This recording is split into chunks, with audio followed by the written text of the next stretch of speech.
तो अब हम बात करेंगे, सातवां ज्योतिर्लिंग है काशी विश्वनाथ भगवान, विश्वेश्वर ज्योतिर्लिंग। किस प्रकार इस संसार में, क्योंकि अब 2 दिन बचे मात्र, तो अभी तो 6 ही शिवलिंगों की पूजा हुई है, तो सबको थोड़ा थोड़ा हम, क्योंकि संपूर्ण करता तो हम बता नहीं सकते महाराज, 6 महीने में संपूर्ण नहीं शिव करता, ये तो सिर्फ 60 तत्व ही बता रहे हैं। तो किस प्रकार इस संसार में मेरे बाबा काशी विश्वनाथ इस संसार में रमण करते हैं, किस प्रकार इस संसार की उत्पत्ति करते हैं। तो दोनों हाथ जोड़ करके और मेरे काशी विश्वनाथ भगवान को प्रणाम करेंगे। बोलिए काशी विश्वनाथ भगवान की।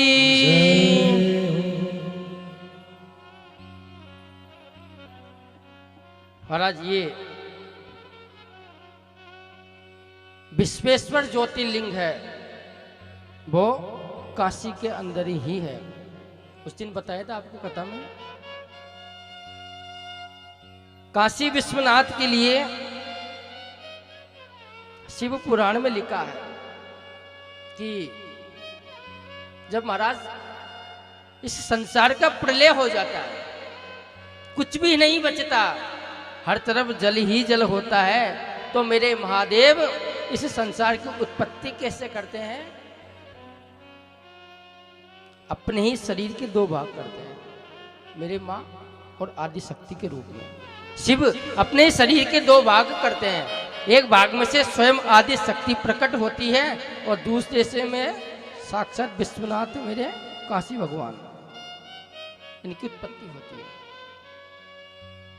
लेकिन उस समय जैसे ही शक्ति और आदि शक्ति का प्राकट्य होता है, तो उनको बोध नहीं होता है कि हमारी उत्पत्ति किसने की है, क्योंकि ये भी मेरे शिव की ही कृपा है। जब तक शिव की कृपा ना होगी तब तक वो बोध प्राप्त कर ही नहीं सकता। चारों तरफ पानी ही पानी था। तो उस समय शिव और शक्ति दोनों मिलकर के और मेरे आदि शक्ति का शिव नाम का गुणगान करने लगे, और हजारों वर्ष तक उन्होंने बैठ करके तप किया। तप करने के लिए जब बेटे हजारों वर्ष के बाद स्वयं महादेव विकराल रूप में प्रकट हुए और कहा कि शिव और शक्ति तुम मिलकर के सुंदर संसार की रचना करो, तुम मिलकर के सुंदर संसार की रचना करो। ये शिव कथा में। तो उस समय मेरे महादेव ने इस पृथ्वी की उत्पत्ति नहीं हुई, उससे पहले ये काशी विश्वनाथ की धरती बना दी थी, पंचकोश की काशी। जब ये पंचकोश की काशी बनाई, ये क्यों बनाई? कि इस पे बैठ करके हम भजन करेंगे। लेकिन पूरे संसार में, पूरी त्रिलोकी में पानी ही पानी था। अब पानी में वो धरती डूबने लगी। पंचकोश की, सिर्फ 5 कोश की ही धरती बनाई थी भगवान शिव ने। अभी बार बार में जब पानी में डूबने लगी, तो महादेव ने उस पंचकोश की काशी को अपने त्रिशूल के ऊपर स्थापित कर दिया। पंचकोश की काशी को जैसे ही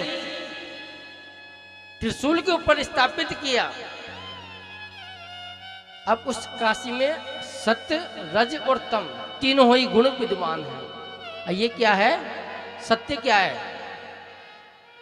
सत्य कही ये जो बिन से नाही, सत्य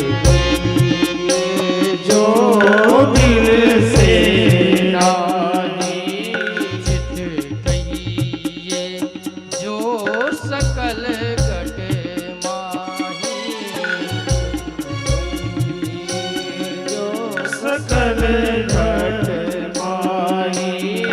आनंद घट घट करत हनंदा, आनंद घट घट करत हनंदा, जाको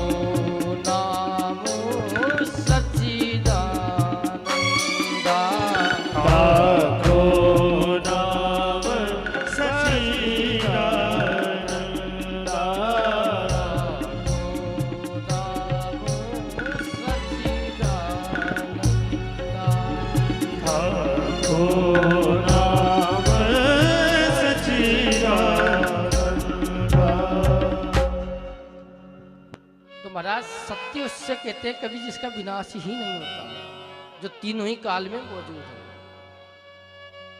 सत्य आज भी है, सत्य कल भी रहेगा, और सत्य बीता हुआ पल भी है। जिसका कभी विनाश ना होता हो वही सत्य है। जो हमारे चेतना रूपी परमात्मा हमारे हृदय में विराजमान है उसको कहते हैं चैतन्य अवस्था, चित्त जिसको कहते हैं। और आनंद घट घट करत आनंदा। आनंद क्या है? आनंद पैसों से नहीं मिलता। भगवान श्री कृष्ण का जब जन्म होता है तो कहते हैं कि नंद के आनंद भयो जे कदैया लाल की। नंद बाबा के आनंद हुए हैं। क्या हुए? आनंद आत्मज रूप से। नंदस्य आत्मज उत्पन्न जातो हलादो महामन है। राम ये भागवत में लिख रखा है कि नंद के कोई पुत्र नहीं हुआ, कोई कृष्ण नहीं हुआ, नंद के क्या हुआ? आत्मज रूप से आनंद। तो आनंद कोई हम कहें कि पैसों से जाकर के खरीदे तो महाराज नहीं आएगा। आपने देखा होगा कि कोई बड़ा पैसा वाला है, घर के अंदर एसी लग रही 10-10, रात में लाइट गई, मच्छर काटने लगे तो कहेंगे महाराज सारी रात नींद नहीं आई, आज तो एसी बंद थी। और एक गरीब से जाकर के पूछना कि दिन रात मेहनत करके खेत पे और ईंट का तकिया लगा करके सो जाता है, क्या है आनंद? हजारों करोड़ों लाखों रुपए खर्च करके भी आनंद की प्राप्ति नहीं हो सकती। और जब गुरु की कृपा होती है तो महाराज तकिया लगा करके ईंट में सोने वाला उसको भी आनंद की प्राप्ति हो जाती है। लेकिन कब? जब हम पात्र बनेंगे।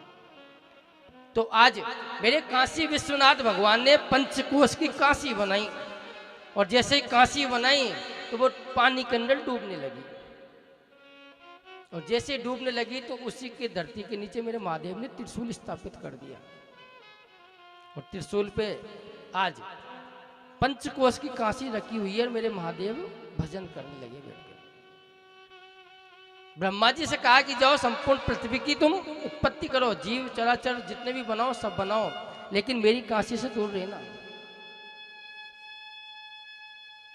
ब्रह्मा जी ने संपूर्ण चराचर जगत को बनाया, लेकिन पंचकोश की काशी में रहने वाला जीव उसका पूरा लेखा जोखा कौन रखता है? क्या कालभैरू। कालभैरू कालभैरू की उत्पत्ति कहां से हुई?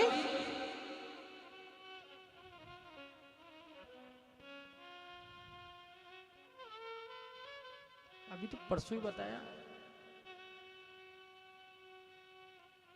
भगवान शिव के अंगूठे के नख से। किससे? अभी मैं पूछूंगा परसों आपसे प्रश्न, सबसे पूछूंगा। एक कोडलेस लेके आना और सबसे प्रश्न पूछेंगे। भाई 8 दिन में तुमने सुना किया, और सम्मान किया जाएगा व्यासपीठ से सबका। जो भी उत्तर देगा रट के लाना, अगर नहीं हो यूट्यूब पे खोलना, कथा को देखना, उसी में से पूछना है जो आपसे यहाँ से बताएगा। भैया इस कान से सुने, इससे निकाले क्या मतलब कथा सुनने का? तो भगवान शिव का जो अंगूठे का नख था वो टूटा और उसी से कालभैरू की उत्पत्ति हुई थी। कालभैरू कौन है? भगवान का गण, क्योंकि उन्होंने कालभैरू को अपना प्रधान रक्षक बनाया था, द्वारपाल बनाया था। लेकिन जब कालभैरू के द्वारा ब्रह्मा की सिर कटा तो वह सिर उंगली की चिपका तो ब्रह्मत्या लगी, और ब्रह्मत्या लगी तो भगवान नारायण के पास गया, कहा कि प्रभु मेरी कुछ रक्षा कीजिए, ये उंगली से मेरा ब्रह्मा चिपका हुआ है। तो उन्होंने कहा कि तीर्थ करो, तीर्थ करते हुए तुम्हारी मुक्ति हो जाएगी। अब वो तीर्थ करने लगे। इधर महादेव ने जो ब्रह्मत्या थी उसको एक छोटी सी बच्ची बनाया और कहा कि तुम इसके पीछे पीछे जाओ, सब जगह जाना तीर्थों में, लेकिन काशी में मत जाना। महादेव ने क्योंकि कहा था कि यदि काशी में चली गई तो ब्रह्महत्या, तुम्हारी भी हत्या हो जाएगी, मत जाना काशी में। अब महाराज काल भैरव ने समस्त तीर्थों की यात्रा की, लेकिन उनके साथ साथ चलती गई ब्रह्महत्या, कहीं भी ब्रह्महत्या नहीं पूर्ण हुई। तो जैसे ही काल भैरव ने काशी में प्रवेश किया, ब्रह्महत्या टूट करके गिर पड़ी, राख हो गई। तो उस समय सोचा काल भैरव ने कि महाराज धन्य काशी नगरी, जिसमें ब्रह्महत्या की भी हत्या हो जाती है, ब्रह्महत्या की भी हत्या हो जाती है। तो उस समय महाराज काशी विश्वनाथ भगवान ने उनको प्रधान द्वारपाल बनाया और कहा कि आज से जो इस पंचकोश के काशी में जन्म लेने वाला है, जिसकी मृत्यु होने वाली है, सबका लेखा जोखा तुम ही रखो। ब्रह्मा से कह दिया कि तुम्हारी जितनी भी सृष्टि है तुम्हारे ऊपर रखो, तुमको किसको बनाना है किसको नहीं बनाना। तो ब्रह्मा जी ने चित्रगुप्त रखा, लेकिन भगवान शिव ने किसको रखा? काल भैरव को।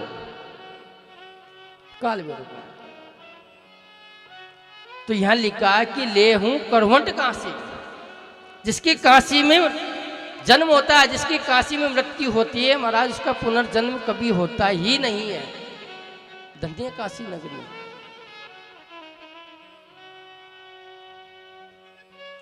तो अपने आप में रमण करने वाले मेरे महादेव ने जब उस काशी नगरी का निर्माण किया, तो सारे देवताओं ने मिलकर के कहा कि प्रभु जब आपने पंचकोशी काशी का निर्माण कर ही दिया है, तो आप इसको अपना धाम बना लीजिए। तो उसी दिन से महाराज विश्वेश्वर संहिता कहती है कि स्वयं मेरे विश्वेश्वर महादेव काशी के अंदर विराजमान हो गए। बोलिए काशी विश्वनाथ भगवान की जय हो।